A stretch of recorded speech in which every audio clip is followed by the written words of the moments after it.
O PT pediu hoje à Procuradoria-Geral da República uma investigação sobre o telefonema feito pelo ex-presidente Jair Bolsonaro ao ex-vice e atual senador Hamilton Mourão, na véspera do depoimento de Mourão ao Supremo Tribunal Federal como testemunha na ação sobre o plano de golpe de Estado. Esse pedido é assinado pelo líder do PT na Câmara, deputado Lindenberg Farias. O deputado também pede a inclusão na investigação de registros de chamadas e eventuais mensagens trocadas entre Bolsonaro e o senador.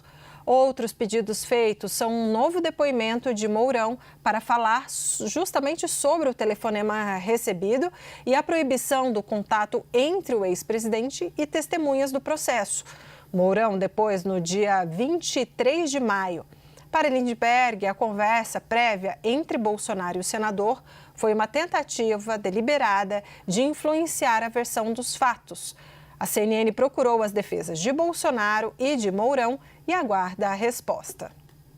Bom, já estão aqui conosco Luísa Martins e Pedro Venceslau. Luísa, que tipo de repercussão na sua avaliação pode ter este pedido do PT? E vale lembrar, né, esta atual liderança do deputado Lindenberg Farias na bancada do PT tem sido bastante incisiva, combativa nessas questões judiciais, uma série de pedidos de representações enviadas à PGR para também tentar alguma influência ou fustigar, não só jurídica, mas politicamente, o clã Bolsonaro, Luísa.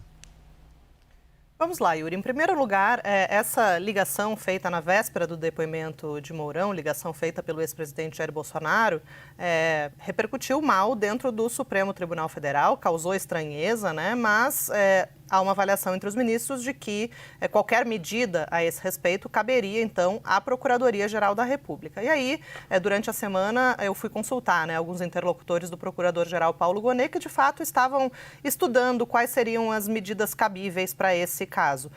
Há na mesa, claro, já havia, antes mesmo da representação do deputado, uma possibilidade de chamar Mourão para um novo depoimento, para que ele possa esclarecer essa ligação, dizer do que foi tratado. A própria CNN, Yuri e Débora, o Gustavo Uribe, nosso âncora do Bastidores, Mourão disse primeiramente que havia sim ocorrido a ligação e que eles falaram sobre transição e 8 de janeiro, que seriam assuntos que seriam abordados no dia seguinte. Depois, o próprio Mourão recuou e disse que falaram apenas conversas genéricas e sobre o estado de saúde do ex-presidente. Essa mudança de versão também chamou a atenção ali dos interlocutores da PGR e aí aumentou, né, essa avaliação de que é preciso que Mourão esclareça, afinal de contas, sobre o que os dois conversaram. Uma outra possibilidade que está na mesa é deixar essa pergunta para o próprio ex-presidente Jair Bolsonaro no momento do interrogatório dos réus. A gente tem, durante essa semana e semanas anteriores também, né, essa fase dos depoimentos das testemunhas, mas em um momento posterior, né, a próxima etapa da instrução é o interrogatório dos réus, e aí com isso a PGR poderia deixar para perguntar para o próprio ex-presidente o que ele queria ao ligar para o senador Hamilton Mourão e, afinal de contas, qual foi o assunto, se teve algum pedido especial a respeito do depoimento que ele prestaria na manhã seguinte. E informações dão conta que, de fato, Bolsonaro queria falar com Mourão para pedir que ele reforçasse perante o ministro Alexandre de Moraes que Bolsonaro não tinha nenhuma iniciativa no sentido de defender uma ruptura institucional, que é justamente a acusação, né, que recai, a acusação mais grave que recai sobre o ex-presidente Jair Bolsonaro. E aí, a questão da coação de testemunha, Yuri e Débora, é algo um pouco até controverso dentro da PGR, porque existe um conceito de que a coação de testemunha, ela exige uma intimidação, né, uma ameaça a essa testemunha, o que parece não ter acontecido nesse caso. Mas só para concluir, tem uma brecha na lei que prevê de 3 a 8 anos de prisão a quem impede ou, de qualquer forma, embaraça a investigação de organização criminosa.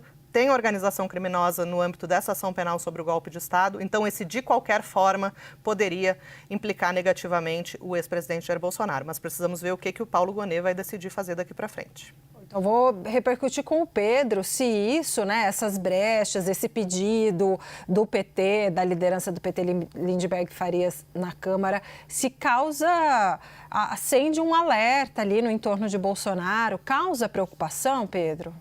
Olha, o Yuri usou um termo bom, né? Fustiga, né? A defesa do PT, quer dizer, o PT usa uma estratégia de uma ofensiva jurídica para fustigar o Bolsonaro e os bolsonaristas.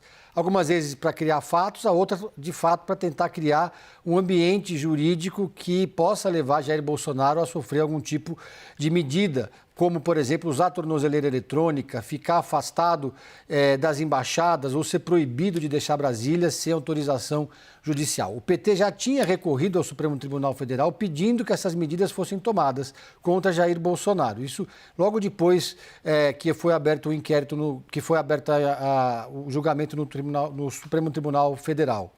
Agora, em alguns casos, me parece que o PT acaba validando com essa estratégia a narrativa de Eduardo Bolsonaro. Porque essa decisão do governo americano em relação aos vistos não tem absolutamente nenhuma relação com o movimento pela anistia, com a questão do 8 de janeiro ou com as articulações políticas de Eduardo Bolsonaro nos Estados Unidos.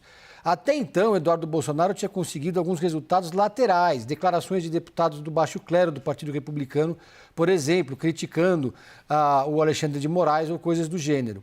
Agora, esse movimento do governo americano, segundo até o porta-voz da Casa Branca, ele tem um foco muito mais na União Europeia do que no Brasil. E está muito mais alinhado aos interesses das Big Techs do que a qualquer movimentação de Eduardo Bolsonaro. Mas Eduardo Bolsonaro vem de uma narrativa de que tudo que está acontecendo passa por ele, como se ele fosse o grande interlocutor da direita brasileira junto à Casa Branca. Então, quando o PT vai lá e entra com um pedido para cassar o mandato de Eduardo Bolsonaro ou pede que a PF abra um inquérito contra ele por conta da atuação dele nos Estados Unidos, ela está supervalorizando o papel de articulador político de Eduardo Bolsonaro e justificando a permanência dele nos Estados Unidos e até, eventualmente, o fato dele não voltar para o país. Eu li que ele pode, inclusive, numa matéria da Folha de São Paulo, numa entrevista que ele concedeu para a repórter, disputar as eleições dos Estados Unidos. Nos Estados Unidos, como já aconteceu, tem um precedente de um deputado que morava em Miami e foi eleito mesmo assim. Então, são cenários. Ele diz que pode disputar a presidência da República, mas todo mundo aposta que ele fica por lá mesmo.